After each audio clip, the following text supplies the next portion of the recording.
बिस्मिल्लाहिर्रहमानिर्रहीम। अस्सलाम वालेकुम, वेलकम टू माय चैनल। आज मैं बना रही हूँ कोफ्ते। बहुत अच्छी रेसिपी आपके साथ शेयर कर रही हूँ। अगर आप मेरी रेसिपी से कोफ्ते बनाएंगे तो इंशाल्लाह ये पकाते हुए टूटेंगे भी नहीं और होते भी ये बहुत ही सॉफ्ट है। लेकिन ऐसी टिप्स आपके साथ शेयर करूँगी जिससे ये कोफ्ते पकते हुए टूटेंगे नहीं, क्योंकि अक्सर घर में यही होता है कि कोफ्ते पकाते हुए टूट जाते हैं। तो आइए फ्रेंड्स, आपके साथ मैं रेसिपी शेयर करती हूँ। तो देखिए, कीमा मैंने ज़्यादा लिया है, लेकिन आपको मैं 1 किलो कीमे के हिसाब से बताऊँगी। तो 1 किलो कीमा ले लिया है, मटन या बीफ जो भी आप जिसके भी कोफ्ते बनाने चाहें वो ले लें। तो इसको मैंने अच्छी तरह वॉश करके रख दिया था छलनी में डाल के, ताकि इसका पानी जो है अच्छे से निकल जाए। पानी इसमें बिल्कुल नहीं होना चाहिए। कीमे को बिल्कुल ड्राई कर लेना है। तो देखिए, 2 बड़े साइज़ के मैंने प्याज ले लिए थे, उसको मैंने ऐसे चॉप कर लिया था, जैसे ऑमलेट के लिए चॉप करते हैं। तो देखिए, अब इसके अंदर पानी है, इस पानी को निकाल देना है। तो आप किसी भी छलनी में या मलमल के कपड़े में प्याज के पानी को निकाल दें। मेरे पास ये नीमको मेकर है, तो इसी में मैं प्याज का पानी निकाल दूंगी। तो देखिए, प्याज जो है मैं इसमें डाल देती हूँ। मैंने कीमे के हिसाब से प्याज जो है ज़्यादा लिया है, क्योंकि कीमा जो है ज़्यादा है, तो इसीलिए प्याज भी मैंने ज़्यादा लिया है। तो आपने 1 किलो कीमे के लिए 2 बड़े साइज़ के प्याज ले लेना है, उसको ही चॉप करना है। तो अब ये देखिए, इसको प्याज को मैंने इसमें डाल दिया है और अब इसको अच्छे से प्रेस करके प्याज का पानी जो है निकाल दूँगी। तो ये देखिए, कितना ज़्यादा प्याज का पानी जो है इसमें से निकला है। अगर मैं ये प्याज ऐसे ही चॉप करके कीमे में शामिल कर देती तो कोफ्ते जो है टूट जाते। ये छोटे छोटे टिप्स को फॉलो करके आप अगर कोफ्ते बनाएंगे तो इंशाल्लाह आपके कोफ्ते जो है बिल्कुल नहीं टूटेंगे। तो ये देखिए, कितना ज़्यादा पानी जो है इसमें से निकल आया है। और अब ये प्याज जो है मैं कीमे में शामिल कर देती हूँ।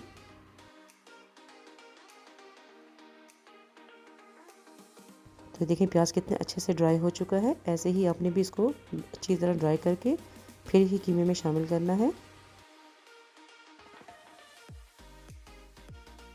अब बाकी की प्याज का भी ऐसे ही मैं पानी इसमें से निकाल दूंगी और उसको फिर मैं कीमे में शामिल कर दूंगी।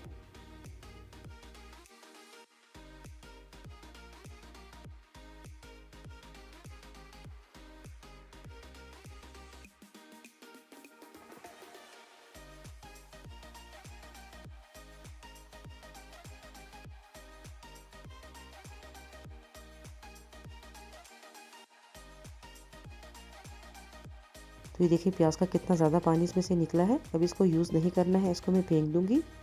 2 टेबलस्पून ले लिया है मैंने अदरक लहसुन का पेस्ट, और इसका भी पानी निकाल देना है इसमें से, ऐसे ही जैसे प्याज का पानी निकाला था। तो ये देखिए, इसके अंदर से भी कितना पानी निकला है। इसको भी यूज़ नहीं करना है।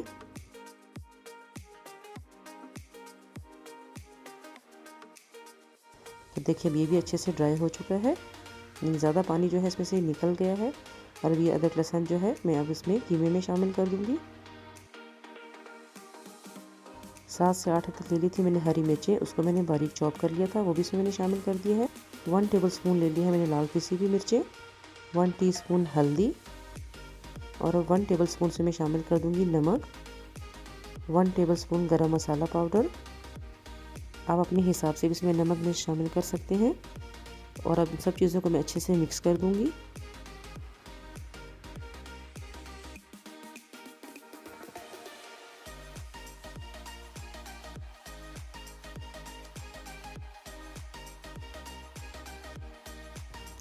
हरा धनिया इसमें मैं शामिल करना भूल गई थी, तो जब मुझे याद आया तो फिर मैंने इसमें हरा धनिया शामिल किया। 1 कप ले लिया मैंने बारीक कटा हुआ हरा धनिया, उसको मैंने अच्छे से वॉश कर लिया था और उसका पानी भी देखिए ऐसे ही मैंने अच्छे से निकाल दिया है। कोफ्ते बनाने के लिए कीमा जो है बिल्कुल ड्राई होना चाहिए। तो देखिए, हर चीज़ का पानी निकाल के फिर ही इसको मैंने इसमें कीमे में शामिल किया है। और अब इन सब चीज़ों को मैं दोबारा से अच्छी तरह मिक्स कर लूँगी।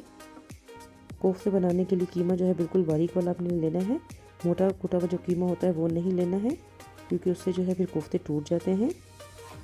तो देखिए, ये बाउल मुझे छोटा लग रहा था, मिक्सिंग करना उसमें मुश्किल हुआ था, तो मैंने बड़ी देगची ले ली है, उसमें मैंने सारा ये कीमा शामिल कर दिया है। और 10 से 15 मिनट तक इसको ऐसे ही अच्छी तरह मिक्स कर लेना है, जैसे मैं मिक्स कर रही हूँ। जितना ज़्यादा अच्छे तरीके से इसको मिक्स करेंगे उतने ही अच्छे कोफ्ते बनेंगे।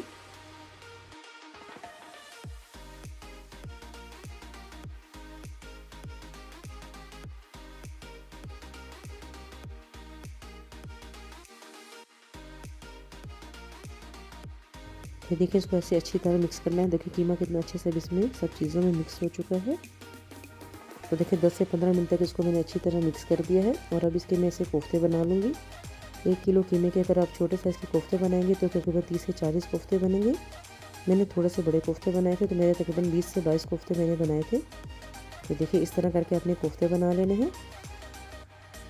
तो देखिए सारे कोफ्ते मैंने बना लिए हैं, उसको मैंने ट्रे में रख दिया है और अपने कोफ्तों के लिए मसाला तैयार कर लेती हूँ। देखिए मसाला बनाने के लिए ले लिए हैं मैंने 2 अदद बड़े साइज़ के प्याज, उसको मैं चॉप कर लूँगी और इसको बिल्कुल बारीक चॉप करना है।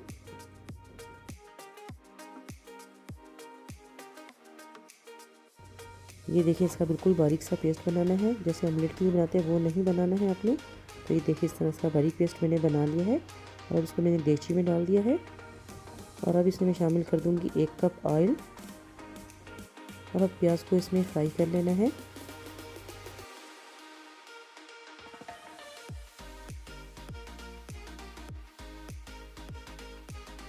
ज़्यादा डार्क ब्राउन इसको नहीं करना है, बस इसको हल्का सा भूनना है ताकि इसका कच्चापन जो है वो ख़त्म हो जाए। तो देखिए 5 मिनट तक इसको मैंने ऐसे फ्राई कर लिया है और अब इसमें शामिल कर दूंगी 1.5 टेबल स्पून अदरक लहसुन का पेस्ट और अब इसको भी 5 मिनट तक इसमें मैं फ्राई कर लूँगी।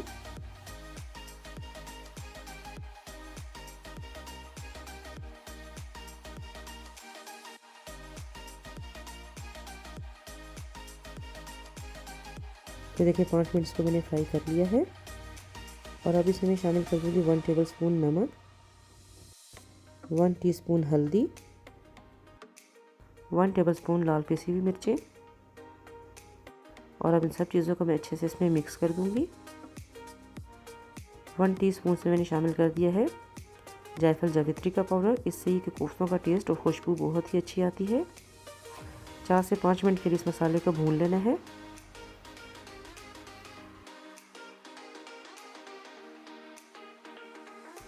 और अब 1 कप ले लिया है मैंने दही को अच्छे से फेंट लेना है कि इसमें टमाटर शामिल नहीं करने हैं, तो मसाला बनाने के लिए फिर दही इसमें शामिल करना होता है। तो ये देखिए दही को मैंने अच्छे से फेंट लिया है और अब इसको मैं इस मसाले में शामिल कर देती हूँ।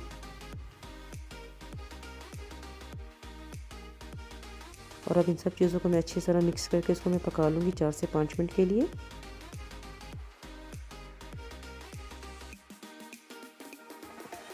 तो देखिए 4 से 5 मिनट के लिए इस मसाले को मैंने अच्छी तरह से पका लिया है। अब मैं इसमें पानी शामिल कर देती हूँ। 2 ग्लास इसमें मैंने पानी शामिल कर दिया है और अब इसमें मैं शामिल कर दूँगी कोफ्ते जो मैंने पहले ही बना के रख लिए थे।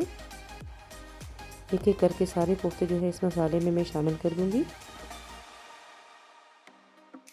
तो ये देखिए सारे कोफ्ते जो हैं इसके अंदर मैंने शामिल कर दिए हैं और अब इसमें चम्मच नहीं चलाना है, इस देगची को ऐसे साइडों से पकड़ के एहतियात से इसको ऐसे हल्का हल्का हिलाते रहना है। लेकिन अभी इसमें चम्मच बिल्कुल नहीं चलाना है, नहीं तो ये कोफ्ते जो हैं टूट जाएंगे। तो देखिए बहुत एहतियात के साथ देगची को ऐसे पकड़ के ऐसे हिलाते रहना है ताकि कोफ्ते जो हैं आपस में जुड़े नहीं। और अब इसको ढक्कन ढक के मैं पकने के लिए रख दूँगी ताकि कोफ्तों का पानी भी जो है ड्राई हो जाए और कोफ्ते इसमें गल भी जाएँ। तो देखिए 20 से 25 मिनट हो गए हैं कोफ्तों को पकते हुए, इसमें मैंने चम्मच बिल्कुल नहीं चलाया था। तो ये देखिए कोफ्ते अब जो है बिल्कुल भी नहीं टूटे इसमें। अब इसको मैं चम्मच चला भी लूँ तो कोफ्ते इसमें टूटेंगे नहीं क्योंकि ये अच्छे से इसमें स्टीम में ही इसमें पक चुके हैं। और अब इसको मैं अच्छे से इसमें भून लूँगी। तो ये देखिए माशाल्लाह कोफ्ते जो हैं कितने ही अच्छे लग रहे हैं। अब जितना भी इसमें चम्मच चला लें तब ये टूटेंगे नहीं और ये बने भी बहुत ही सॉफ्ट थे। ऑयल आप इसमें मर्ज़ी से अपनी कम या ज़्यादा कर सकते हैं। मुझे थोड़ा ज़्यादा ही ऑयल इसमें अच्छा लगता है तो मैंने थोड़ा ज़्यादा ऑयल इसमें शामिल किया था। और अब इसको मैं थोड़ा और भून लूँगी। इसका मसाला भी जो है बहुत ही अच्छा बना था, ये आपको देखने में ही लग रहा होगा कि इसका मसाला कितना अच्छा बना है। तो देखिए खूब अच्छी तरह इसको मैंने भून लिया है। तो ये देखिए कितने अच्छे कोफ्ते ये तैयार हुए हैं। और अब इनको खूब अच्छी तरह मैंने भून लिया है। अब इसमें फिर पानी शामिल कर दूंगी, जितना आपको इसमें शोरबा रखना हो उस हिसाब से अब इसमें पानी शामिल कर दें। तो देखिए पहले थोड़ा पानी शामिल करके इसमें चेक कर लूँगी कि पानी अगर और ज़रूरत हो तो फिर और से पानी में शामिल कर दूँगी। तो ये देखिए तकरीबन 1 लीटर पानी से मैंने शामिल कर दिया था। देखिए जब इसमें बॉयल आ जाएगा तो चूल्हे की फ्लेम को मैं थोड़ा स्लो कर दूँगी। तो देखिए इसमें बॉयल आ चुका है और देखिए ज़्यादा पानी इसमें शामिल नहीं करना है। और अब इसको मैं तकरीबन 10 से 15 मिनट के लिए पका लूँगी।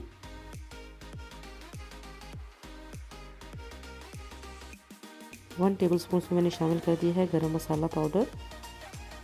गरम मसाला पाउडर शामिल करने से इसकी खुशबू और टेस्ट जो है और भी मज़े का हो जाता है।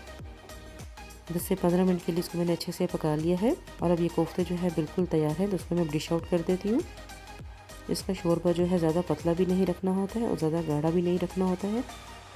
तो ये देखिए कितने अच्छे कोफ्ते पक के तैयार हुए हैं। तो ये देखिए कोफ्तों को मैंने डिश आउट कर दिया है। बहुत ही मज़े के ये कोफ्ते बने थे, सबको ही बहुत पसंद आए थे। और फिर मैंने इसमें उबले हुए अंडे भी शामिल कर दिए। सबको कोफ्तों के साथ उबले हुए अंडे जो है बहुत अच्छे लगते हैं। और अब इसमें शामिल कर दूंगी हरा धनिया। तो ये मज़ेदार अंडे कोफ्ते बिल्कुल तैयार हैं। तो फ्रेंड्स, कैसी लगी आपको मेरी आज की रेसिपी? उम्मीद है आपको मेरी आज की रेसिपी ज़रूर पसंद आई होगी। ये रेसिपी आपने ज़रूर ट्राई करनी है, उसका फीडबैक भी मुझे ज़रूर देना है। और अगर मेरी वीडियो अच्छी लगे तो मेरी वीडियो को लाइक करें, शेयर करें अपनी फैमिली और फ्रेंड्स के साथ। मेरे चैनल को सब्सक्राइब करना ना भूलें। बेल आइकन को क्लिक करके ऑल सेलेक्ट करें ताकि मेरी हर नई आने वाली वीडियो का नोटिफिकेशन सबसे पहले आपको मिले। दुआओं में ज़रूर याद रखिएगा। फिर मिलेंगे इंशाल्लाह किसी अच्छी सी रेसिपी के साथ। अल्लाह हाफिज़।